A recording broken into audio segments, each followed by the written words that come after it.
ఎలిమినేడు గ్రామానికి వచ్చినాం. ఎలిమినేడు గ్రామంలో హైదరాబాద్కి చాలా దగ్గరగా ఉంటుంది.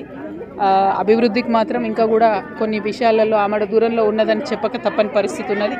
ఇల్లు లేనటువంటి పేదవాళ్ళు కావచ్చు, తినడానికి కనీసం ఇబ్బంది పడేటటువంటి పేదవాళ్ళు కావచ్చు, మరి వీళ్ళందరి విషయంలో ప్రత్యేక శ్రద్ధ పెట్టాల్సినటువంటి అవసరం ఉన్నది.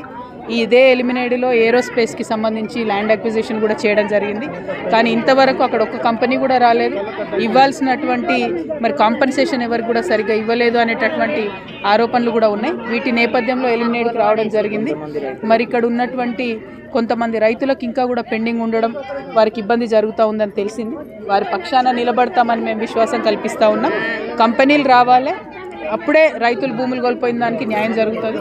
ఒకవేళ కంపెనీలు వచ్చినా కూడా భూమి లేనటువంటి రైతులు ఉన్నా ఈ ఊర్లో పెడతా ఉన్నారు కంపెనీలు. కాబట్టి ఇక్కడ ఉండేటటువంటి యువకులకు కొంత ఉద్యోగ అవకాశాలు కల్పించినట్టయితే బాగుంటుందని చెప్పి మేము భావిస్తూ ఉన్నాం. రైతులకు ప్రభుత్వం పక్షాన ఇదివరకు ల్యాండ్ అక్విజిషన్ జరిగినప్పుడు అందరికీ ఇవ్వాల్సినంత కాంపెన్సేషన్ ఇవ్వలేదని ఒక కంప్లైంట్ ఉన్నది. రెండవది 540 ఎకరాలు దాదాపుగా తీసుకున్నప్పుడు ఇన్ని సంవత్సరాలు 7-8 సంవత్సరాలు దాటిపోతున్నా కూడా ఒక్క పరిశ్రమ కూడా రాలేదు. భూమి విలువ ఇప్పుడు చాలా పెరిగింది. అప్పుడు ఇచ్చినప్పుడు భూమికి చాలా తక్కువ ప్రైస్ ఇచ్చి తీసుకున్నారు.